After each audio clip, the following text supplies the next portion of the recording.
Assalamualaikum warahmatullahi wabarakatuh. Alhamdulillahirrabbilalamin. Wassalatu wassalamu ala asrofil anbiya'i wal mursalin wa ala alihi washabihi ajmain, amma ba'du. Puji syukur kita panjatkan kehadirat Allah yang Maha Tinggi, yang di tangannya lah kita dapat hidup dan mati, dan kepadanya lah kita berserah diri menempuh kehidupan yang fana ini. Selamat beriring salam, tidak lupa pula kita curahkan kepada insan pilihan Nabi, penutup akhir zaman buati dari Abdullah dan Aminah, yakni Nabi besar Muhammad Shallallahu Alaihi Wasallam. Baiklah, kami di sini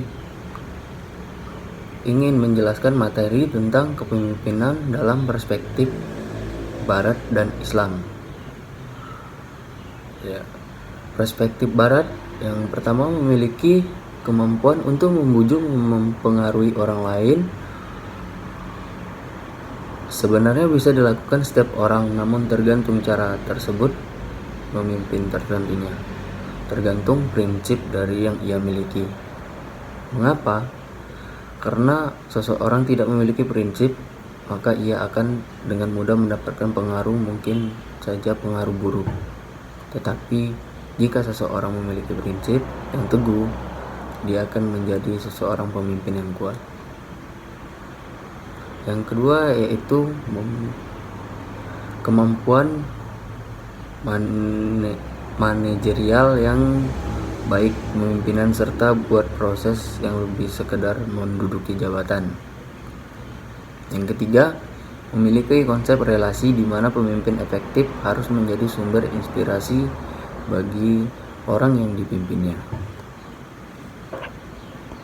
Assalamualaikum warahmatullahi wabarakatuh. Saya Wisanggeni dari NIM 185111155 akan melanjutkan kepemimpinan dari perspektif Barat. Di sini saya ambil dari buku, yaitu pertama mempunyai visi yang jelas, yang kedua yaitu pendekatan watak yang baik, yang ketiga yaitu memiliki optimis yang baik. Nah, di sini saya ambil dari gubernur serta presiden Amerika Serikat, yaitu George Walker Bush. Nah, di sini dia menjadi gubernur pada tahun 1994 serta periode kedua yaitu 1998. Di 1998 ini ia memiliki perolehan sebesar 69-70%. Dan setelah itu pada tahun 2000 ia mencalonkan presiden dan ia terpilih menjadi presiden Amerika Serikat tahun 2000. Yang pertama, mempunyai visi yang jelas.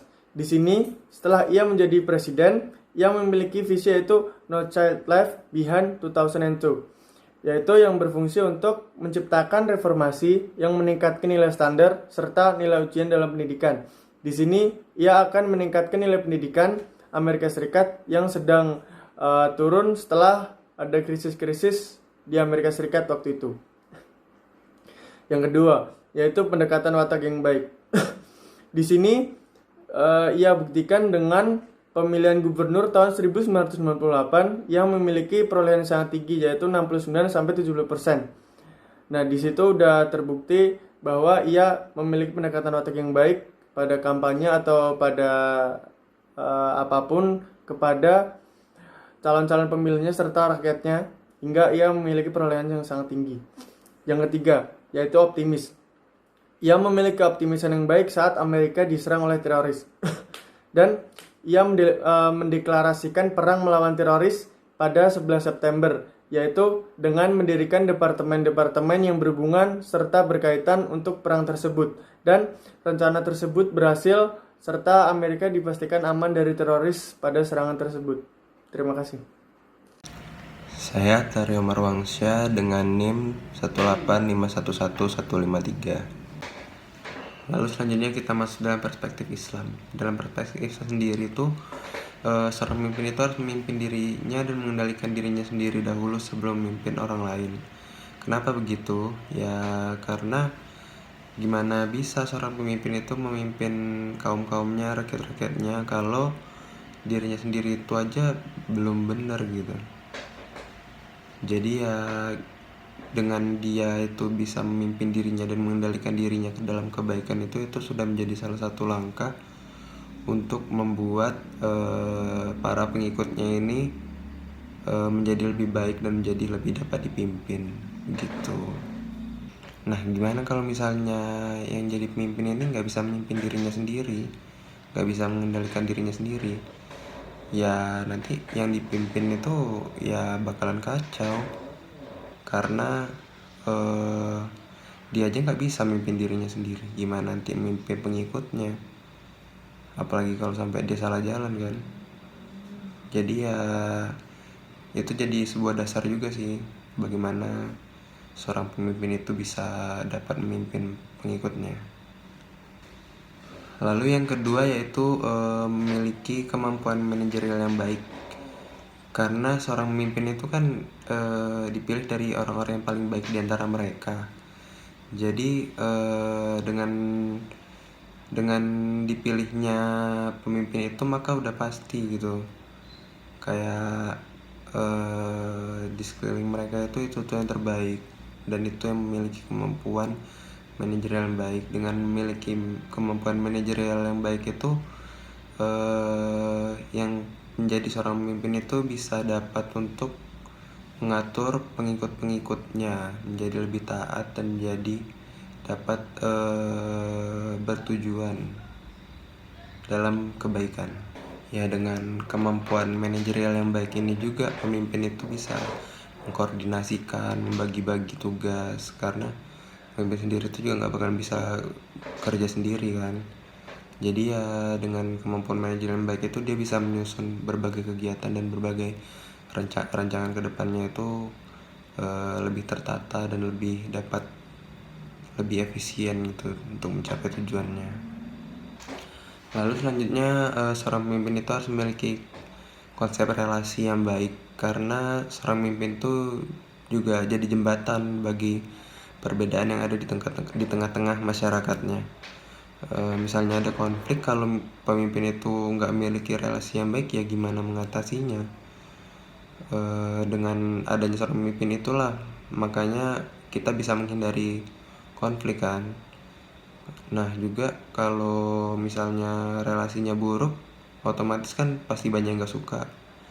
Kalau misalnya seorang pemimpin itu banyak yang gak suka, nanti ada kudeta dan berbagai macam hal lainnya juga, ada bentrok di sana sini. Jadi seperti kita tahu kan, pemimpin yang baik itu pemimpin yang disukai oleh masyarakatnya. Ya seharusnya sebagai seorang pemimpin yang baik juga pemimpin itu bisa menjembatani, mencari solusi untuk antara contohnya dua konflik tersebut, mencari gimana jalan terbaiknya. Yang gak hanya tentang konflik juga sih, seperti misalnya bagaimana pemecahan masalahnya didiskusikan bareng dengan masyarakatnya. Jadi korelasi antara pemimpin dan masyarakatnya itu juga terbentuk, gak hanya seorang pemimpin itu memutuskan keputusannya sendiri begitu. Baik, nama saya Andra Rivaldi Oktavianur, NIM 185111196. Saya di sini akan melanjutkan perspektif Islam mengenai kepemimpinan. Seorang pemimpin itu harus memiliki sikap sidik atau jujur. Selain dapat menegakkan imamah dan imarah, seorang pemimpin juga harus memiliki sifat yang ditanamkannya melalui juga kepemimpinannya. Di sini sifat seorang pemimpin haruslah jujur atau asidik. Tidak hanya jujur, melainkan mereka diharapkan mampu menanamkan jiwa kebenaran yang dilakukannya untuk mencapai tujuan bersama. Hal ini sangat bertentangan dengan hukum membeli jabatan dalam Islam yang banyak kita ketahui saat ini. Karena keutamaan jujur dalam Islam menjadi tauladan yang harus dimiliki oleh seorang pemimpin. Kemudian ada sifat tablik atau aktif dan aspiratif. Selain memiliki model kepemimpinan yang bersifat jujur dan terbuka, seorang pemimpin diharapkan memiliki keaktifan serta aspirasi yang bisa menanamkan jiwa kepemimpinannya secara benar dan adil. Di dalam Islam, seorang pemimpin harus menyampaikan apa yang benar dan apa yang salah, tidak memihak satu sama lain, melainkan harus dinyatakan dengan kebenaran. Hal ini seperti halnya penerapan kebenaran pragmatis dalam ajaran Islam. Kemudian selanjutnya pemimpin harus bersifat amanah atau terpercaya. Tidak hanya asidik dan at-tablik, melainkan juga harus amanah. Aman dalam Islam dapat diartikan sebagai kepercayaan yang diembannya sebagai pemuka atau seorang pemimpin. Di dalam Islam, kepercayaan seorang pemimpin harus benar-benar dijaganya. Hal ini menunjukkan jika dalam jiwa kepemimpinannya ia adalah seorang yang dapat dipercaya untuk mengemban tugas dan tanggung jawabnya kepada orang banyak. Kemudian yang terakhir ada sifat fatonah atau cerdas. Seorang pemimpin juga harus menanamkan jiwa atas kemampuan yang dimilikinya. Di sini bukan berarti ia harus menyombongkan dirinya atas kemampuan yang ia miliki, melainkan dapat menempatkan kemampuan dan daya intelektualnya pada hal-hal yang bisa meningkatkan sebuah kemajuan bersama kesombongan dalam Islam, karena menunjukkan seseorang yang memiliki sifat tidak baik. Kemudian seorang pemimpin harus memiliki sifat tawadu. Tawadu sendiri berasal dari wada'a yang berarti merendahkan. Tawadu merupakan perangai merendahkan kelebihan, menundukkan hati agar tidak menunjukkan ia lebih baik daripada orang lain. Belajar memiliki karakter tawadu menjauhkan seorang dari sifat sombong. Perangai ini penting bagi seorang pemimpin karena karakter sombong membuat si sombong merasa orang yang ada di sekitarnya punya kedudukan tidak lebih baik dari dirinya. Membuat ada tembok pemisah antara si sombong dan orang-orang di sekitarnya yang akhirnya menjauhkan orang-orang di sekitarnya dari si sombong. Dalam Al-Quran surah Asy-Syu'ara ayat 215, Allah menyuruh seorang muslim untuk merendahkan dirinya di hadapan para pengikutnya yang beriman. Ayat ini menjadi dasar bagi seorang pemimpin untuk merendahkan diri di hadapan para rakyatnya yang beriman, bukan menyombongkan diri. Namun Allah bukan hanya menjadikan tawadu sebagai tuntutan bagi umat muslim, tapi juga akan Allah naikkan derajat seorang muslim yang berperangai tawadu. Dalam sebuah hadis Rasulullah SAW bersabda, sedekah tidak mungkin mengurangi harta. Tidaklah seorang suka memaafkan, melainkan ia akan semakin mulia. Tidaklah seorang bersikap tawadu atau rendah diri karena Allah Subhanahu wa taala, melainkan Allah akan meninggikan derajatnya. Hadis riwayat Muslim. Sehingga tidak akan merugi orang yang memiliki sifat tawadu. Ia akan mulia di mata Allah, juga mulia di mata manusia. Sekian. Jadi, seperti yang telah dijelaskan oleh teman-teman saya akan menarik kesimpulan bahwa kepemimpinan perspektivitas Islam dan Barat itu berbeda, dan dapat disimpulkan bahwa pertama, pendekatan eksternal. Nah, pendekatan eksternal ini dilakukan oleh perspektif Barat.